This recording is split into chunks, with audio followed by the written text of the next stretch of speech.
Okay, so for today's video, I'm actually doing the first video in my new series, The Beginner Files. Firstly, I hope you liked my new intro.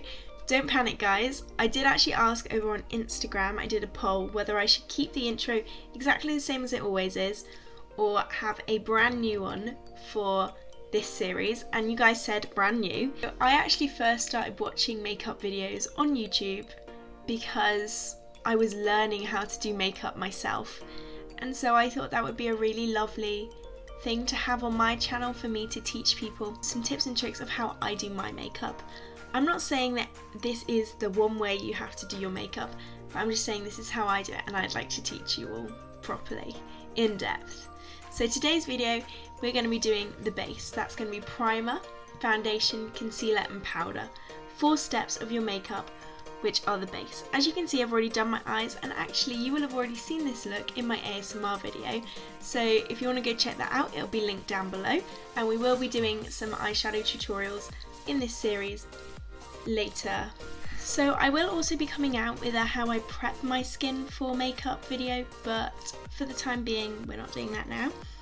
For primer, everyone sees primer differently. Lots of people don't believe in primer, some people use it and they really love it.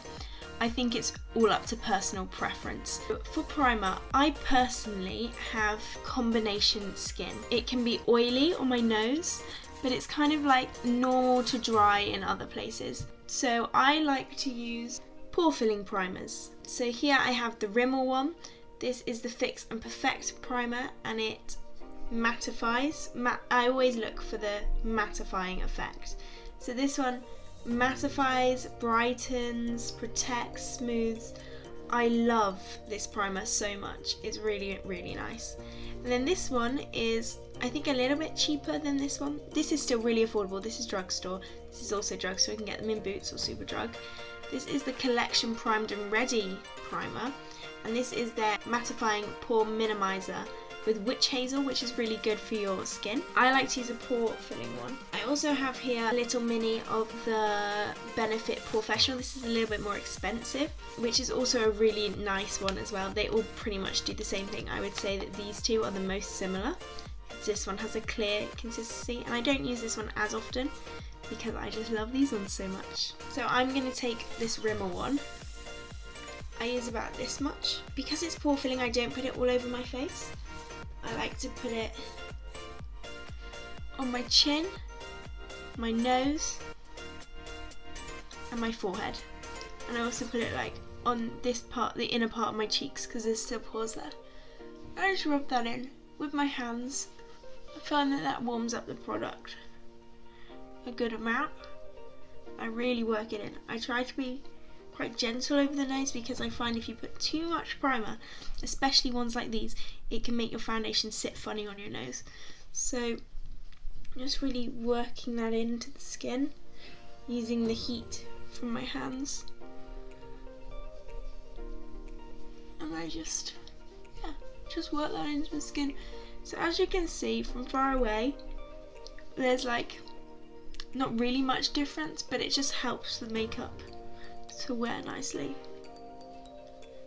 And I find that these primers, lots of primers can get sticky, which help your makeup to obviously stick, your foundation to stick, but because these ones are mattifying ones and they're filling in the pores, they don't tend to get sticky. They just smooth over and blur a little bit. So then what I actually like to do after rubbing it in is I take my beauty sponge. This is a wet beauty blender. Please wet your beauty blenders. So many people I still know are using their beauty blenders dry. Why are you doing that? It's a sponge, so it's supposed to be wet, and if it's a sponge it's going to absorb product like your foundation or your concealer. So always wet your beauty blender. Get it wet, run it under the tap, get it really, really soaking wet, and then bring it out, and you'll get a nice damp squishy beauty blender. It's going to be more squishy, it's going to not soak up as much product, it's just going to be better. So please wet your, please wet your beauty blenders. So I use my damp beauty blender just to tap over the places where I put that primer, just to kind of push it into my skin. And also, obviously, you're getting a little bit of the excess on your sponge, and so that's going to kind of mix with your foundation as you apply it. Making sure I'm getting in these creases of my nose, because people often forget that bit and then your makeup wears funny. You can also use primers that go all over your face. I have this one by Nivea. It's their Express Primer 24-hour moisture gel cream, which I'm pretty sure it's pretty much empty. But this is a really lovely product, especially if you have dry skin. Just put that all over, it's a bit like a moisturiser. So moving on to foundation, there are so many different foundations that you can use on your skin. You just have to find the ones that are the best, that work the best for your skin tone and your skin, and that is all about trial and error. If you have really, really oily skin, like the whole thing is oily, and your makeup comes off within like an hour, so fast, and breaks up, then you want to use a matte foundation. Here I have the collection Lasting Perfection Ultimate Wear Foundation, and I also have the PS My Perfect Colour Double Coverage Matte Foundation. This is Primark. So Primark and Boots or Superdrug, they're literally the same price though. I will say products from like Superdrug or Boots will have more shade range and more tones and things, so you might be better off with those. But these are both matte foundations, and if you have really oily skin, go for the matte, because it's not going to break down, and you can always add the glow back in with your highlighter. If on the other hand you have really, really dry skin, you're going to want to use a hydrating foundation or an illuminating one. So here I have the collection Illuminating Touch Foundation, which, as you can see, is in similar packaging to the matte one, and I would say that the finish is like the actual foundation texture and everything is quite similar. The matte one is always a bit thicker, but it's quite similar and the shades are the same, so if you really like that foundation, you might like this one.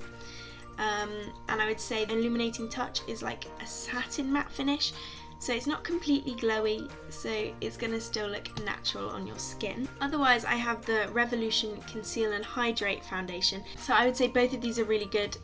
These have loads of shades. Revolution is one of my favourite makeup brands. Love Collection, I adore Collection, but Revolution is also really good. These are really good for people with super dry skin because they're super hydrating. If you have normal skin, like it's not super dry and it's not super oily, you might enjoy these Rimmel foundations. These are exactly the same, they're just different shades. This is the Rimmel Lasting Finish 25-hour Breathable Concealer. You cannot get this anymore in store, but they do have very similar foundations, which from Rimmel are really lovely. So I really recommend these. They're really nice, really beautiful foundations, and they're really good for kind of, I would say, slightly less oily skin, more normal to dry, but they're really nice. And if you have more normal to oily skin, I would say that the Maybelline Fit Me foundation is really, really nice. It's their matte and poreless normal to oily skin ones, so obviously they're going to be really nice. And yeah, these are really beautiful as well. They're a little bit more matte, so yeah, don't use these if you have normal to dry skin. However, I have combination skin. I'm oily in the middle, I'm kind of dry and normal on the outside, so I like to mix my foundations to get the perfect kind of consistency finish. So one of my favourite things to do is to mix a glowy hydrating foundation with a matte foundation. This is actually what I did in my video where my boyfriend did my voiceover. I mixed these two together and it had a beautiful finish. It lasted all night. It was a little bit more matte, but it was really duper nice. Sometimes I like to mix these two for more of a glowy finish. This is what I did in my holiday get ready with me, if you saw that video. But really, mixing any of the glowy foundations with the more matte foundations, I tend to find it make a really nice finish for me. So today I'm going to use the Revolution Conceal and Hydrate and the Primark Matte Foundation. I'm going to be applying these foundations with a brush first. I tend to find if I'm mixing a really matte foundation with a hydrating foundation, I quite like to use a brush first and then go in with my sponge. I don't know why, it's just something about the textures. For the Revolution, I'm taking like half a pump, like hardly any of it.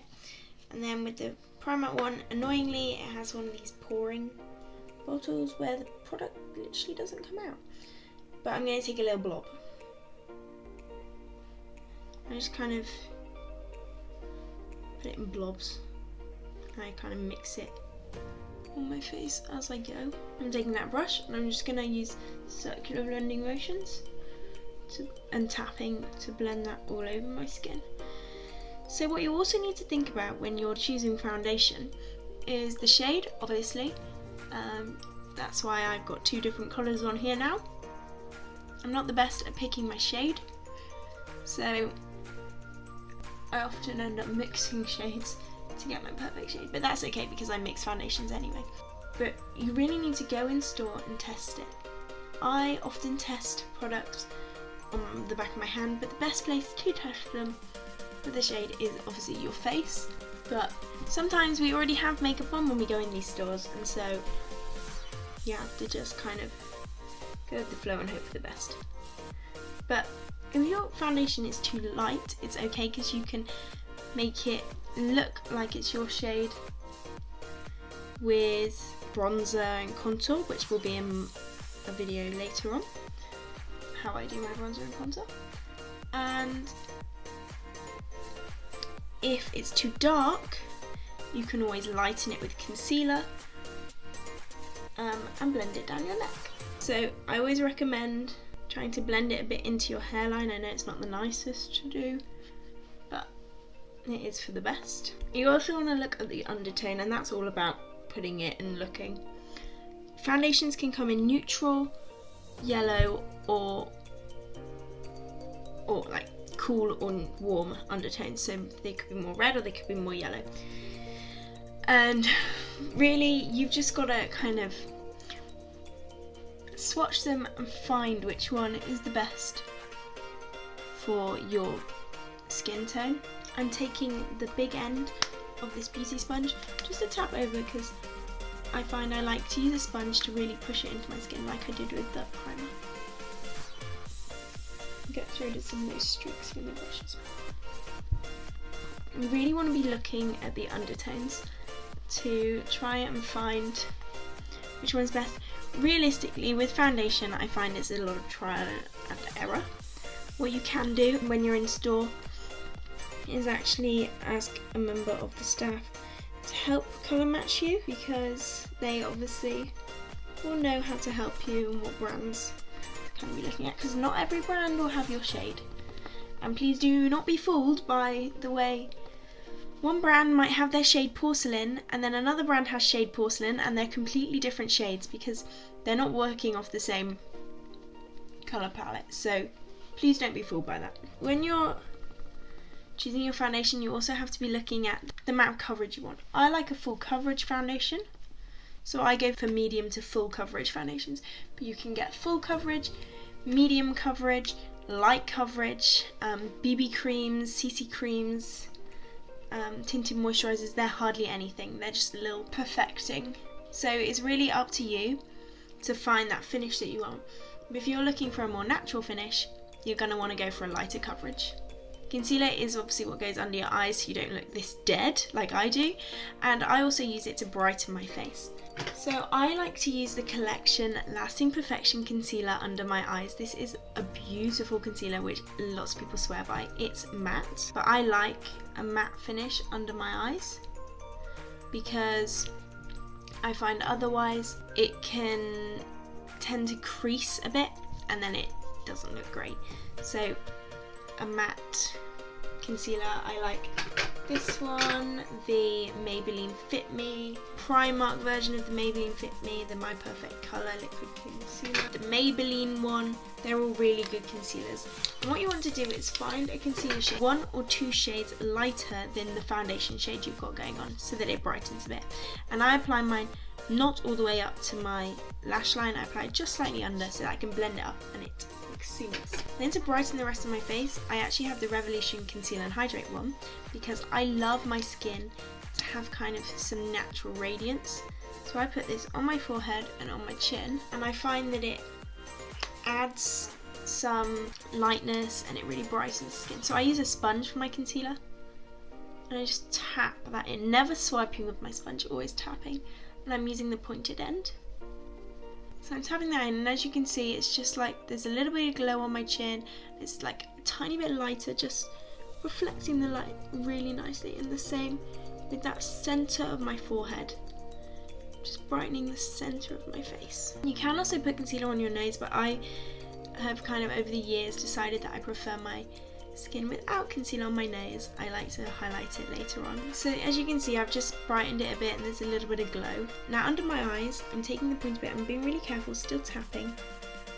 And I'm going to tap, and just as I'm tapping, I'm getting closer to my waterline and my lower lash line, so that eventually I'm dragging it up and under my eyes, and I slowly kind of work my way along until I'm putting the least amount of product on the outside edge. This is obviously a little bit trickier to do when you already have your eyeshadow on, because if you didn't, you could then blend it over your eyelids. So back in the day when I first started using makeup, the trend was to put your concealer like in massive triangles under your eyes.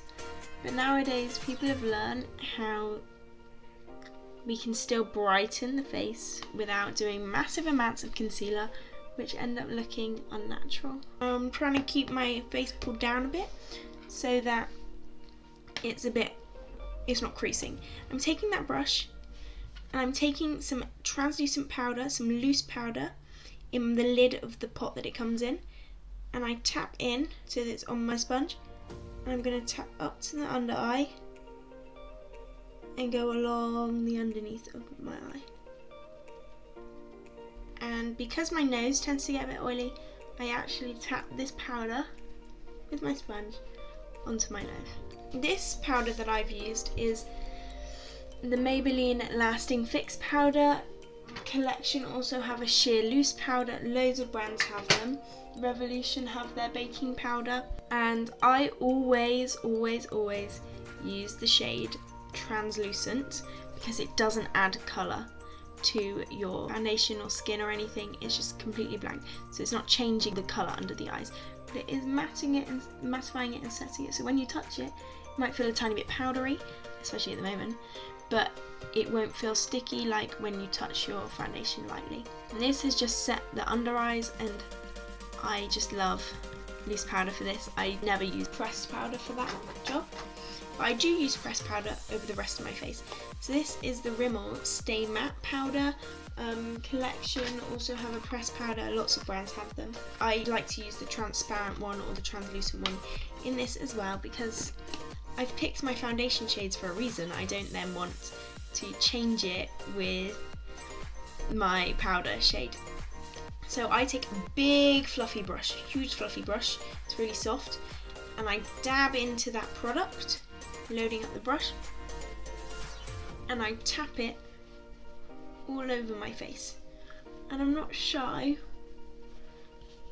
to use quite a bit of powder. You do not have to set your whole face, but again, like I said at the beginning of this video, all of these tips and steps that I'm giving you are what I do in my personal makeup routine. And so personally, for me, I like to go in with powder all over because I don't like the feeling of sticky foundation, and it does just kind of mattify everything. So obviously this is when, if I'm using more of a glowy foundation, it's gonna show through that glow just a little bit more than obviously this one, because I've mixed it with a mattifier one.